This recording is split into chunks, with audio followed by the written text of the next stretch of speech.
Bonsoir à tous. Alors, un petit rappel des événements, même si presque un mois plus tard, on vit tous encore cette date terrible pour le peuple juif. Le Shabbat 7 octobre, Simchat Torah en Israël, le pays se réveille au son des sirènes d'alerte. Le Hamas tire plus de 2000 roquettes tout en menant une opération sanglante dans le sud d'Israël. Plus de 20 localités sont attaquées près de la bande de Gaza, plusieurs bases militaires, ainsi qu'un festival de musique près de Reim. Les islamistes du Hamas sont venus tuer des soldats, des civils, prendre des otages. Ce Shabbat noir, comme il est désigné aujourd'hui en Israël, a coûté la vie à plus de 1000 civils, certains assassinés de manière atroce, mutilés, brûlés vifs, et plus de 300 soldats ont trouvé la mort depuis. Israël déclenche immédiatement une riposte, déclare la guerre au Hamas. Le chiffre de 1400 tués en tout, plus les 242 otages, nous hante. Il faudra beaucoup de temps pour Israël, pour le peuple juif, pour pouvoir faire un travail de deuil. Et nous vivons encore tous au cœur de ces événements. Au-delà de ces chiffres, au-delà des images que vous avez tous vues sur les médias, il y a des témoins, il y a des survivants de ces massacres qu'il faut entendre. Ce soir, Ronit a accepté de témoigner. Elle vit à Nahalos, où plus de 100 terroristes ont pénétré, tuant 14 habitants et en enlevant 7. Les combats ont duré pendant 12 heures. Elle va nous raconter cette journée.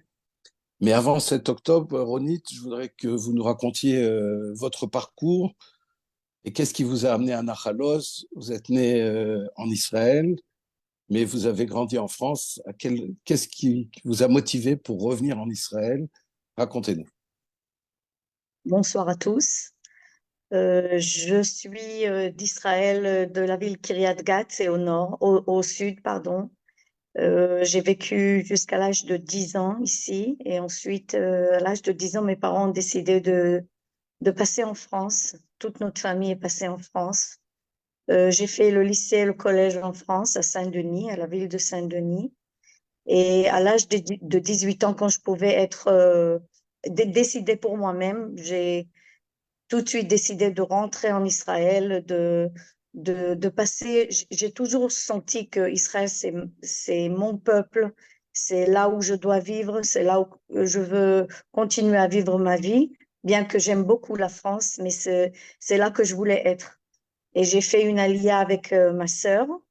Euh, on était là avec nos grands-parents et nos études et tout ça. Et à un certain âge, j'ai connu mon mari qui habitait Natania et qui voulait passer vivre dans un endroit, comme on dit, cafri, pour À faire la grandir campagne, des vivre à enfants la campagne. à la campagne, voilà. Et on a entendu que Kibbutz Nachalos cherchait des gens qui veulent bien être reçus. Et c'est comme ça qu'on a fait. On s'est mariés, on est arrivé il y a presque 16 ans à Nachaloz. Pendant toutes ces années, on a toujours eu des tirs, à chaque fois il y a eu des terroristes, comme on dit, des tirs de roquettes et tout. Mais à chaque fois, on a passé ça. Cette fois-ci, c'était quelque chose de complètement différent avec les terroristes qui ont pénétré au kibbutz même. Ronit, Quand si vous me permettez, est-ce que vous pouvez nous dire, en fait, par exemple, vous raconter, c'était Shabbat, c'est un jour de fête, Simchat Torah, euh, le matin, quand l'alerte sonne, qu'est-ce que vous faites? Vous dormiez à ce moment-là? Vous êtes avec vos enfants? Vous avez 3 enfants? Oui, j'ai trois Ils enfants. étaient à la maison à ce C'était moment-là? très tôt. Oui, et mon fils, c'était à peu près 6h15 du matin, samedi matin. Le kibbutz devait fêter ses 70 ans. Il y avait une grande fête pour ce soir-là. Et on s'est tous préparés à cette grande fête. Et à 6h15 à peu près, mon fils est sorti avec le chien pour faire un tour. Et c'est là que les roquettes ont commencé à être tirées. Mais j'ai tout de suite senti que c'était quelque chose d'exceptionnel parce que c'était sans arrêt. Et il est rentré dans un abri avec le chien.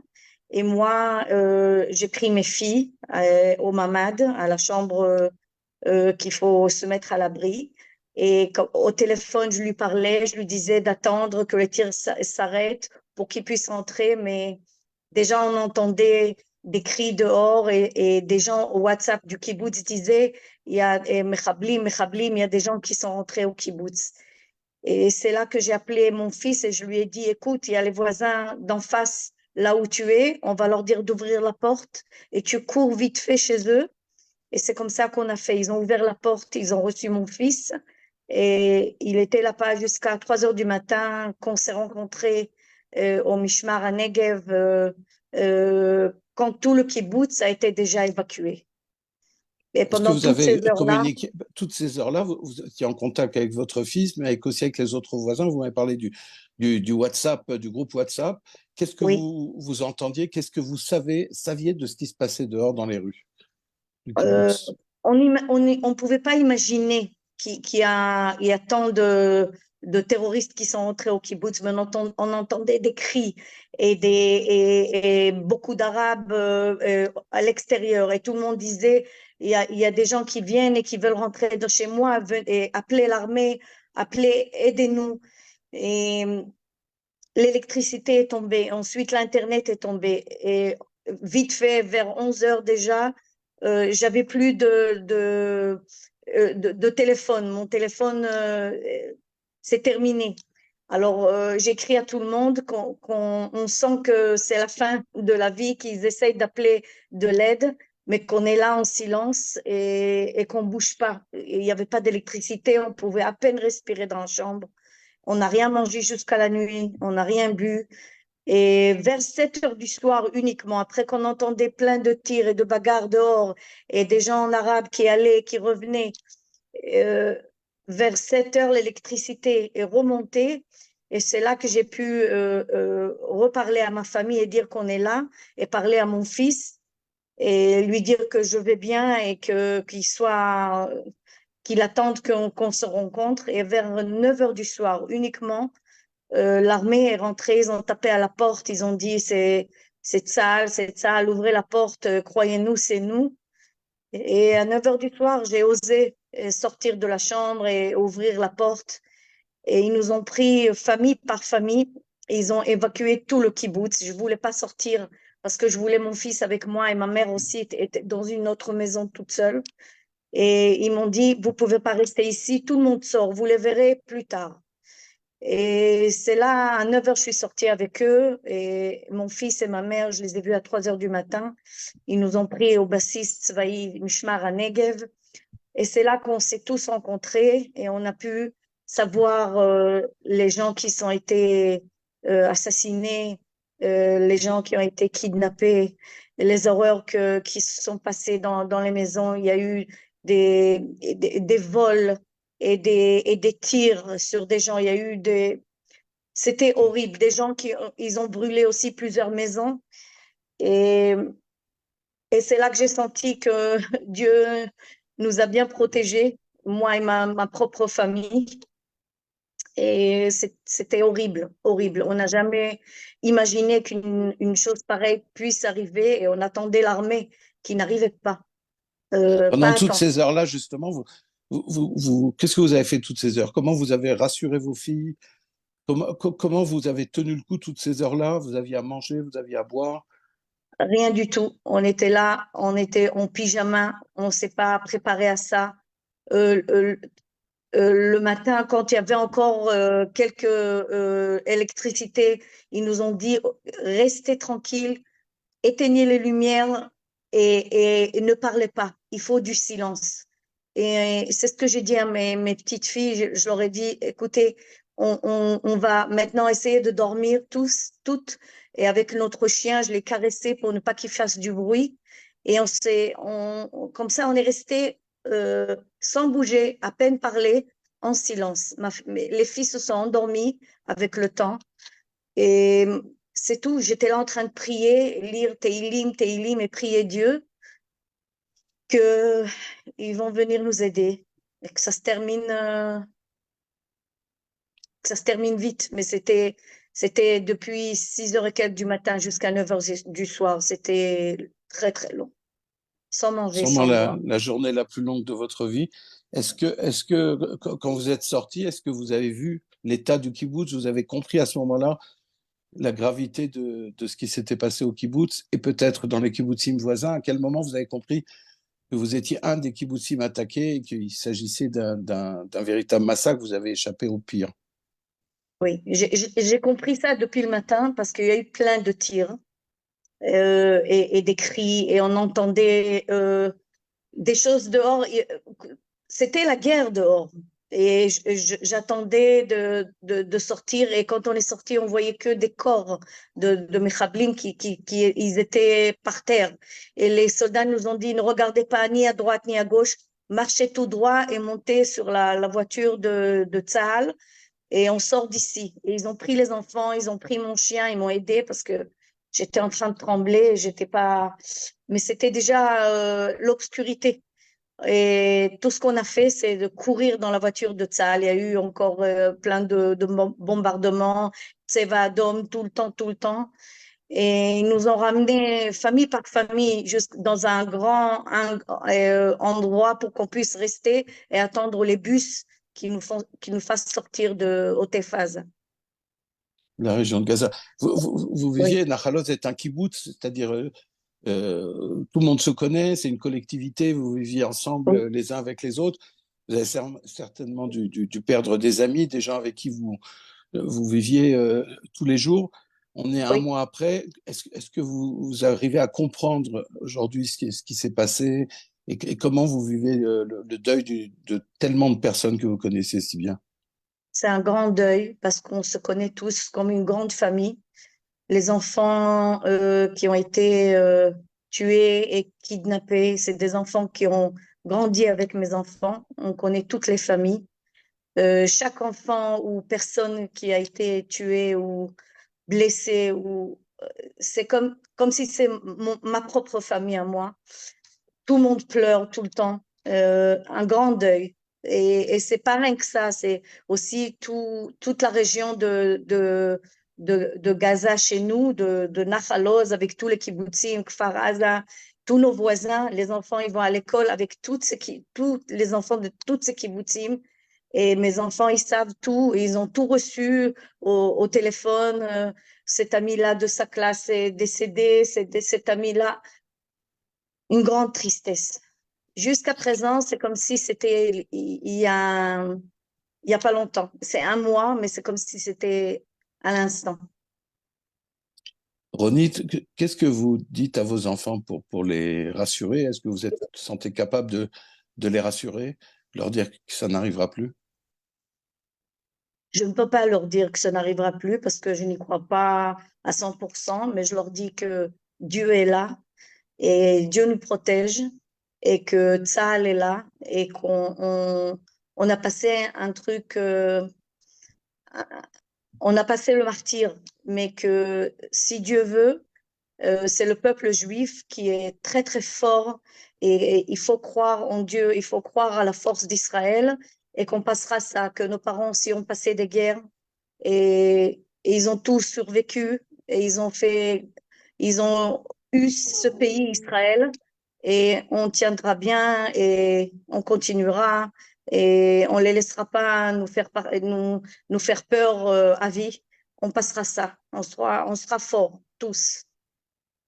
Vous vivez actuellement dans un kibbutz dans le nord du pays, Oui. enfin suffisamment loin de la frontière libanaise où les gens ont aussi été évacués.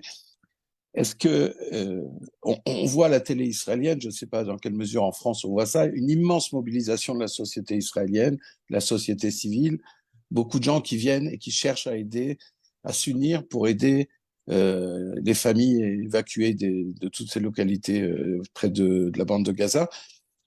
Comment vous vivez ça? Est-ce que vous aussi, vous êtes aujourd'hui entouré, soutenu par des associations, par des gens tout simplement? Comment vous racontez-nous? On est au nord, au kibbutz Mishmar HaEmek, des gens vraiment, on a tout reçu. Ils se sont occupés de nous, ils nous ont aidés. Et, ils ont apporté des vêtements, des chaussures, des choses pour se laver. On est sorti sans rien. Il y a des gens qui ont même pas pris de chaussures ce soir-là ou leur propre sac. On est venu tel qu'on est.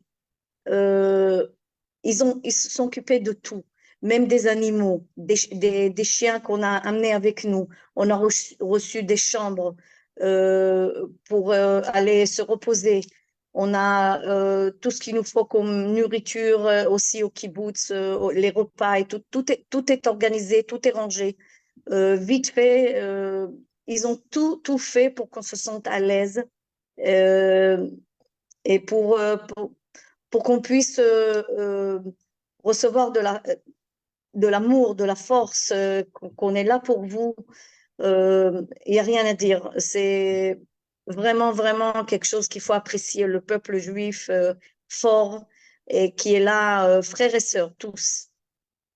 Vous avez pu retourner chercher vos affaires ou Non, non, vous non. êtes toujours dans la même situation, vous n'avez pas remis les pieds à Nachalos depuis le 7? On n'a pas le droit, on n'a pas le droit, c'est fermé. C'est fermé complètement. Il n'y a que l'armée qui peut être là-bas, c'est très dangereux.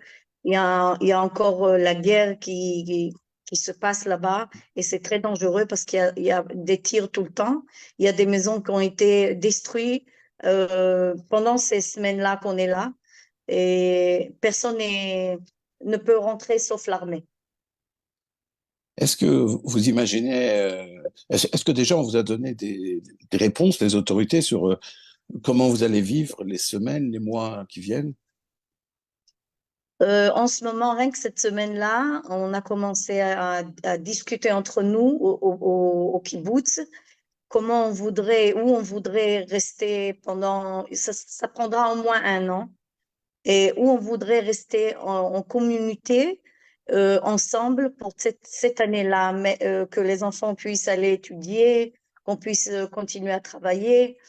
Et maintenant, on est en train de décider, et ça ira par vote passer dans un endroit au nord ou rester ici avec des petites maisons qui vont nous organiser ou dans un autre endroit, c'est pas encore décidé, mais ça sera au moins un an qu'on pourra pas rentrer chez nous. Ça, c'est sûr. On Vous le êtes sait. restés ensemble, les gens du kibbutz? Vous êtes aujourd'hui dans le même kibbutz? Vous avez Presque, été... presque tout le monde est là. Il y a des gens qui sont un peu éparpillés par famille, mais presque tout le kibbutz est là, à Mishmar HaEmek. Oui. Est-ce que vous avez déjà discuté entre vous et quelle est votre opinion personnelle? Et est-ce que vous imaginez un jour revenir dans Nachalos reconstruite? C'est trop tôt pour moi de décider, mais j'adore le kibbutz et j'adore ma maison et j'aime cet endroit et ça sera toujours ma maison. Mais en ce moment, c'est trop tôt parce que je ne me sens pas en sécurité. Il faut que l'armée et le pays nous donnent nous laissent croire que ça n'arrivera plus jamais. Il faudra encore un peu de temps. C'est trop tôt pour moi de voir, mais mes enfants sont prêts à rentrer tout de suite. Est-ce que vous ressentez, au-delà de la tristesse et de ce que tout le monde peut imaginer, est-ce que vous avez de la colère? Le fait que vous avez senti peut-être abandonné pendant ces longues heures dans votre abri? Oui, il y a un peu de colère, oui. Pas pour Tsahal, mais pour le gouvernement qui n'a pas fait assez pour venir à temps. S'ils seraient venus plus tôt, ils auraient sauvé beaucoup de personnes. Mais je ne sais pas ce qui s'est passé cette fois-ci. Ça n'a pas marché. Ça n'a pas marché. Rien n'a été fait comme il faut. L'armée est rentrée trop tard. Trop tard. Aujourd'hui, la guerre, hein, c'est aujourd'hui les soldats qui l'amènent dans Gaza et autour de Gaza. Qu'est-ce que vous imaginez qui va se passer? Personne ne sait si cette guerre va durer des semaines, des mois. Qu'est-ce qui va vous rassurer à la fin? Qu'est-ce qui va me rassurer? Que l'armée reste à côté de nous, le plus proche, et que le bord de Gaza soit beaucoup plus loin que 15 kilomètres. Beaucoup plus loin, 5, 6, 7 kilomètres, loin de nous. Et que peut-être j'imagine pas comment ils vont le faire, mais que on ne sera pas là à 1 kilomètre d'eux, qui peuvent pas passer comme ça en voiture chez nous. Et c'est un problème. C'est un problème, oui. Qu'ils soient plus loin de nous, bien, bien plus loin que nous. Une question plus personnelle. Est-ce Oui, que vous êtes suivi, vous avez un suivi psychologique, vous, vos enfants? Est-ce que l'État vous a offert des services d'aide, de oui, oui. soutien? Oui, l'État nous a offert et moi j'ai parlé à un psychologue et mes enfants aussi. Et on n'a rien commencé. On le fera pendant les mois qui vont venir. On le fera parce que c'est important et ça nous aidera à continuer, oui, à être plus fort. Et c'est pas la première fois qu'on le fait après Tzoukheitan et après des grands miftaïm qu'il y a eu. On a tous passé plusieurs. On était chez des psychologues pour pouvoir euh, parler des choses qui se sont passées. Est-ce qu'il y a un moment où vous vous dites, j'aurais pas dû choisir de m'installer à Nachalos? Non, moi je crois que c'est mon destin, c'est mon pays et les gens doivent vivre aussi là-bas parce que sinon le bord d'Israël sera à Ashkelon et il faut que le peuple juif reste sur ces territoires parce que sinon ça veut dire qu'Israël sera toute petite et on leur donne tout et non. Non, non, on devra être fort, retourner. On a on a le kibbutz et on doit continuer à faire euh, l'agriculture et c'est très important pour moi et pour beaucoup de gens. Le kibbutz vit de l'agriculture. Ronit, vous êtes déjà un exemple de résilience. Vous entendre donne beaucoup d'espoir. Peut-être les gens veulent poser des questions. Yasmine, tu as des questions? Si vous avez des questions, je vous invite à les poser par chat. On transmettra à Ronit et à Michael. Ronit, parlez-nous un petit peu de vos enfants. Si j'ai bien compris, vous avez un garçon et deux filles. Quel âge ils Oui. ont? Comment ils ont vécu cette journée horrible? Et comment ils sont aujourd'hui? Ma fille a 16 ans, est là. Mon fils a 14 ans, Noam. Et la petite a presque 12 ans, Adar. On a eu tous très, très peur à cette journée-là. C'était long, on était tous en train de prier, tous. Mon fils, je crois, a passé, c'était plus dur que pour lui parce qu'il était loin de moi. Et quand le téléphone n'a plus marché, alors il a pensé à moi et moi j'ai pensé à lui. Mais au kibbutz, il était chez des voisins qui sont comme la famille et s'occupaient de lui. Et beaucoup de familles ont eu d'autres enfants qui ont dormi c'était fête, ils ont dormi chez d'autres familles. Et on était tous en train de penser l'un à l'autre. Et mes filles sont sorties très fatiguées, tristes. Et en ce moment, on essaye de les aider, de les aider à, à être plus heureux et ça passera. La guerre n'est pas facile en ce moment non plus, mais on fait tout pour les embrasser, pour les aimer, pour les entourer. Voilà. Je suis en train de lire les questions posées par chat. Oui, Thierry je nous vois demande, est-ce que vous que faites des cauchemars? Moi, j'ai pas de cauchemar, non. Je n'arrive pas à dormir. Et quand je m'endors, je m'endors pour 2, 3 heures et je me réveille. Et je dois être occupée tout le temps. Je, je n'arrive pas à dormir. Non, j'ai pas de cauchemar. il y Est-ce a que un votre kibbutz... journaliste, il y a Ah, Esther Amar, il y a Esther Amar qui voudrait poser une question. Oui, c'est moi. Bonsoir, merci Yasmine. Merci Ronit et pardon, j'ai pris votre présentation en route. J'admire beaucoup évidemment le courage dont vous faites preuve et surtout la volonté que vous avez de retourner et de ne pas céder un pouce de terrain, bien sûr, et d'habiter sur la terre qui nous appartient. Ce que je voudrais savoir, vous avez dit, vous aimeriez que l'armée soit désormais plus présente pour vous protéger ou qu'elle reste, qu'elle soit à proximité. Est-ce que vous avez le sentiment, alors je ne sais pas si sur le plan logistique, de logistique militaire, une telle chose est possible, qu'il y ait quasiment une petite armée pour protéger chaque kibbutz. Franchement, je n'ai pas les données pour ça. Ce que je me demandais, est-ce que au sein même du kibbutz, vous envisagez des mesures d'autoprotection, de renforcement plus fort que ce qui existait? Est-ce que vous pensez à, je ne sais pas, il y a pas mal de demandes de port d'armes actuellement, pas mal de gens qui veulent faire des cours d'autodéfense. Je sais que ça paraît dérisoire quand on a affaire à une armée de barbares, j'en suis pleinement consciente. Mais est-ce que vous réfléchissez différemment maintenant à la sécurité du kibbutz pour le cas où une armée ne pourrait pas forcément rester à demeure tout au long de l'année? Bien sûr, beaucoup de gens au kibbutz maintenant essaient ils vont apprendre à tirer et ils vont prendre une arme. Et femmes et hommes, plus personne ne veut avoir des portes et des fenêtres qui sont entrouvertes et, et on doit mettre des portes qui se ferment comme il faut parce qu'ils sont entrés par ces portes-là, parce qu'au kibbutz, tout est ouvert et ils ont réussi à rentrer sans problème dans les maisons.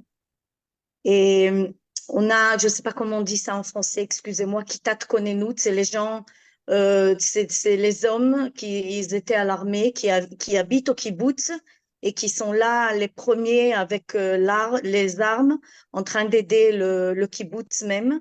Et, et je crois que ça devra être beaucoup plus grand et beaucoup plus de gens qui devraient rester et être dans la sécurité du kibbutz même, parce que les kibbutzim se sont arrangés seuls pendant plusieurs heures. On a des, des gens qui travaillent à l'armée, des gens qui travaillent à la police. Ils étaient armés et c'est eux qui nous ont sauvés bien avant que l'armée arrive. D'accord, en quelque sorte, c'était une police de proximité, quelque part.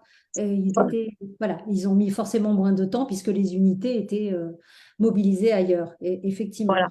D'accord, donc il y a de votre part, et c'est au niveau enfin, chez beaucoup de gens de votre kibbutz qui ont cette nouvelle approche d'autosécurisation.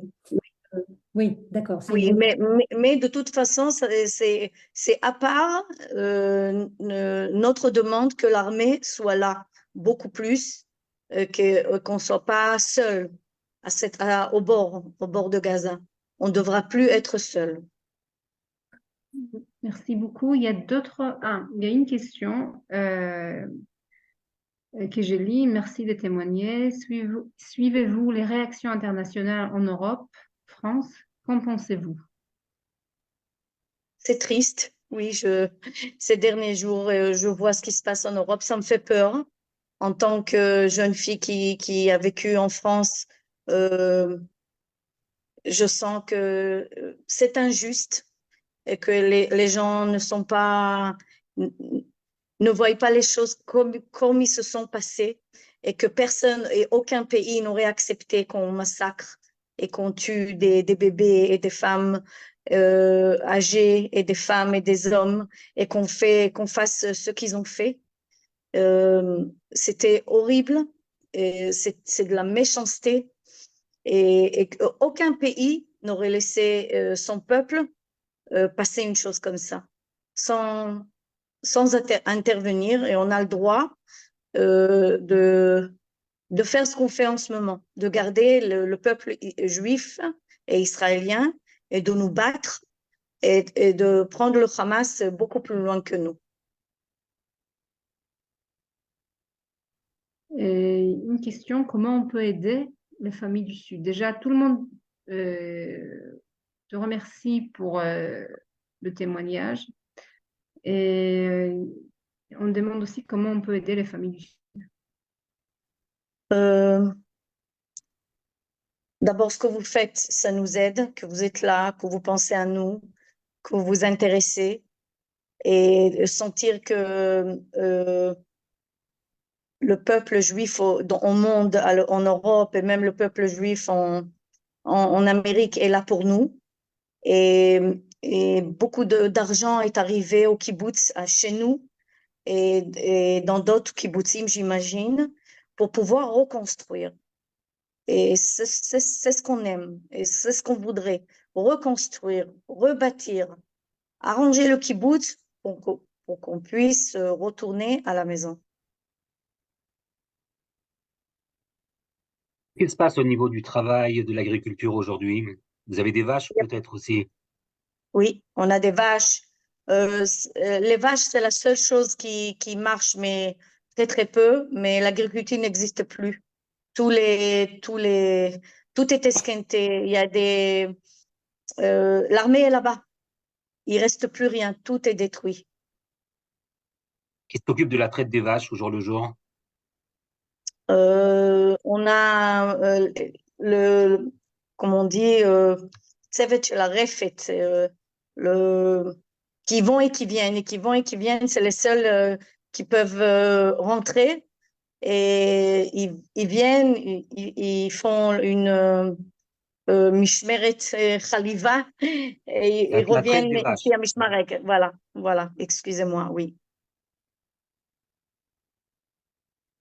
Il y a des gens qui demandent aussi de comprendre en fait comment se déroulait la vie dans ce kibbutz. Est-ce que c'était un kibbutz religieux? Est-ce qu'il y avait des Palestiniens qui travaillaient dans le kibbutz, des gens de Gaza? Est-ce que vous faites de l'agriculture en dehors des vaches? Qu'est-ce que vous faisiez? Et vous-même, qu'est-ce que vous faisiez au kibbutz, Ronit? Alors, on a des vaches, beaucoup de vaches, et le lait, c'est une des choses qu'on fait le plus. C'est l'agriculture, les bananes, l'avocat, tout ce qui est agriculture, Rita, je ne sais pas comment on le dit, excusez-moi en Du français, blé? du blé, voilà. Et moi, je suis comptable du kibbutz, et depuis 15 ans, 16 ans. Mais maintenant, il n'y a plus de travail. Tout s'est arrêté. Pendant cette année-là, on ne pourra plus, jusqu'à que l'armée sorte des territoires. Vous aviez des relations avec les Palestiniens, avec les habitants de Gaza qui avaient des permis de travail en Israël? Non, non. Chez nous, ils ne travaillaient pas. Non. Des Thaïlandais travaillent chez nous dans les territoires là où on a l'agriculture, des Thaïlandais.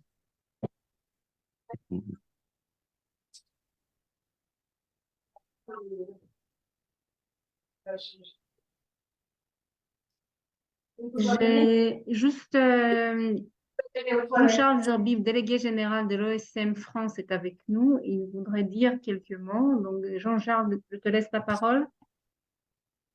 Merci beaucoup, Yasmine.